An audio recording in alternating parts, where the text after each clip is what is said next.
আমার কাছে মনে হয় তারা এই যে সহনশীলতার যে মনোভাব দেখিয়েছেন, এই কারণেই তাদের এত ধসনামা বিজয়। আমরা এ পর্যন্ত বাংলাদেশের যে সংস্কৃতি দেখে আসছি শুধুমাত্র প্রতিশ্রুতির সংস্কৃতি, বাস্তবায়ন আমরা দেখতে পাই না। ৭১কে তো অস্বীকার করার জায়গা বাংলাদেশে একদমই নেই, এবং ৭১-এর মুক্তিযুদ্ধ এবং তার পূর্ববর্তী ২৩ বছরের পাকিস্তানের যে শোষণ বঞ্চনা, এটাকে তো অস্বীকার করার কোনো উপায় নেই, এবং এটা বাংলাদেশ নামক রাষ্ট্রের ভিত্তি। তো তাদের যে একটা ঐতিহাসিক ভুল ছিল, আমি আশা করি তারা বুঝতে পেরেছে, এবং তারা বাংলাদেশের মানুষের মনের কথা বুঝতে পেরেছে যে বাংলাদেশের মানুষ মুক্তিযুদ্ধের প্রতি কোনো অবহেলা বা কোনো ধরনের অপ্রীতিকর কোনো বক্তব্য তারা মেনে নেবে না, এবং তারা এটা পছন্দ করে না। এবং যেহেতু তারা চেষ্টা করছে মানুষের মন জয় করার, সেহেতু তারা চেষ্টা করছে, এটা আমি মনে করি এক ধরনের ক্ষমা প্রার্থনা এবং অতীতের ভুল স্বীকার করে নতুনভাবে শুরু করার একটা প্রত্যয়, এবং আমি এটা খুবই ইতিবাচকভাবে দেখছি। যারা নির্বাচিত হয়েছেন তাদেরকে অবশ্যই আমরা শুভেচ্ছা জানাই, আমরা অভিনন্দন জানাই, এবং আমরা চাইব তারা নির্বাচন পূর্ববর্তী সময়ে যেমন সহনশীলতার রাজনীতি দেখিয়েছেন, নির্বাচন পরবর্তী সময়েও তারা সহনশীলতার রাজনীতি দেখাবেন। এবং আমার কাছে মনে হয় তারা এই যে সহনশীলতার যে মনোভাব দেখিয়েছেন, এই কারণেই তাদের এত ধসনামা বিজয়। আপনারা এখানেও দেখতে পাবেন অনেক পোস্টার আছে যারা ভোট চাচ্ছে না, কিন্তু বলছে যে তাদেরকে তুমি ভোট দিও না। এইটা শিক্ষার্থীরা একদমই ভালোভাবে নেয় নাই, যে একজনের পেছনে লাগা বা একজনেরকে বা তার আদর্শকে ডেমিনিশ করার যে চেষ্টা। তো আমরা চাইব যে পূর্ববর্তী সময়ে তারা যেমন সহনশীল ছিল, পরবর্তী যতদিন এই ডাকসু থাকে ততদিন পর্যন্ত তারা এরকম সহনশীলই থাকবে, এবং অনেকেই নিন্দা করবে, অনেকেই সমালোচনা করবে, অনেকেই হয়তো অনেক খারাপ ভাষাও ব্যবহার করবে, কিন্তু এটা মেনে নিতে হবে। এটা যতক্ষণ তারা আমার মনে হয় সহ্য করতে থাকবে, ততক্ষণ তাদের রাজনীতির গ্রহণযোগ্যতা থাকবে।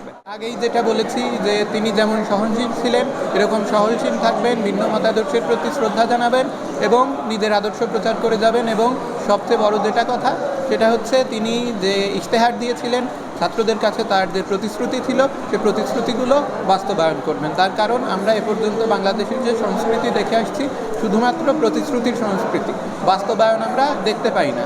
তো আমরা চাইব তিনি ব্যতিক্রম দৃষ্টান্ত তুলে ধরবেন।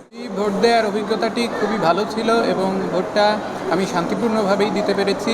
আমি সলিমুল্লাহ মুসলিম হলের স্টুডেন্ট। আমাদের কেন্দ্র ছিল যে সুইমিং পুল আছে, ওই সুইমিং পুলের ওইখানে।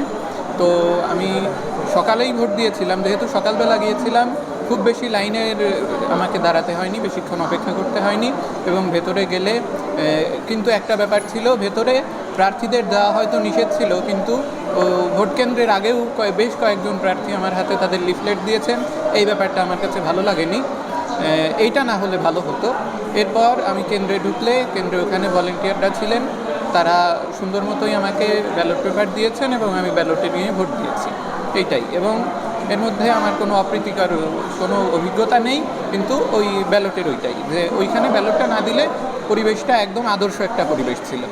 আসলে সব কেন্দ্রের কথা তো আমি বলতে পারবো না, তবে আমার যেটা কেন্দ্র ছিল সেখানে আমি তেমন কিছু দেখি নাই। এবং এই ব্যালটের ব্যাপারে অনেকে বলেছে যে ব্যালট পূরণ করা ব্যালট, কিন্তু আমার এরকম কোনো অভিজ্ঞতা নেই, এবং আমি যতটুকু দেখেছি সুষ্ঠু দেখেছি, ভালো দেখেছি। আমি ব্যক্তিগতভাবে আমার যদি আপনি ধরেন, তাহলে গাড়ি ঘোড়া নিয়ন্ত্রণের যে ব্যাপারটা, বড় ধরনের গাড়িগুলো নিয়ন্ত্রণ করা হয়, এটা কিন্তু ঢাকা বিশ্ববিদ্যালয় তো একটা ঐতিহাসিক প্রতিষ্ঠান এবং শতবর্ষী প্রতিষ্ঠান। এইখানে অলরেডি যে কাস্টমটা চালু হয়ে গেছে, আপনি পুরাপুরি হয়তো নিয়ন্ত্রণ করা যায় না, বা এটা আমরা চাইও না, কিন্তু হলের সংস্কারের যে ব্যাপারটা, এটা তো আমরা অবশ্যই চাই। ঢাকা বিশ্ববিদ্যালয়ের মতো একটা প্রতিষ্ঠান, এটা পূর্ণ আবাসিক হওয়া উচিত, এবং আমরা চাইব এ ব্যাপারে আমাদের নবনির্বাচিত ডাকসু প্রয়োজনীয় ব্যবস্থা নেবেন, যেন বিশ্ববিদ্যালয়টা পূর্ণ আবাসিক হয়। এবং বিশেষ করে বিদ্যমান যে হলগুলো আছে, অনেক হলই অনেক পুরাতন, এবং হাতে গোনা কয়েকটা হল বাদে বিগত বেশ কয়েক দশকে নতুন কোনো হল তৈরি হয়নি। আমরা চাই হলগুলোর সংস্কার হোক, নতুন হল তৈরি হোক, এবং পূর্ণ আবাসিক মর্যাদা পাক। এবং ক্যান্টিনের খাবার, এই ক্যান্টিনের খাবারের মান তো খুবই খারাপ। বিশ্ববিদ্যালয়ের যারা নিতান্তই দায়বদ্ধভাবে না আছে, বা নিতান্ত বাধ্য না হয়ে কেউ বিশ্ববিদ্যালয়ের ক্যান্টিনে খেতে চায় না, সবাই বুয়েটে চলে যায় বা অন্যান্য হোটেলে খায়। তো এইটা তো হওয়া উচিত না। প্রাচ্যের অক্সফোর্ড নামে খ্যাত আমাদের বিশ্ববিদ্যালয়, আমরা এটা নিয়ে গর্ব করতে ভালোবাসি। আমাদের ক্যান্টিনগুলোও এরকম হওয়া উচিত, যেন বাইরে থেকে লোক আসে আমাদের ক্যান্টিনে খাবে, কিন্তু আমাদের ক্যান্টিনে আমাদের ছাত্ররাই ক্যান্টিনে খেতে চায় না, এইটা তো হতে পারে না। নিউ ইয়র্ক থেকে সম্প্রচারিত TVN 24 টেলিভিশন, বিশ্বজুড়ে বাঙালির কণ্ঠস্বর।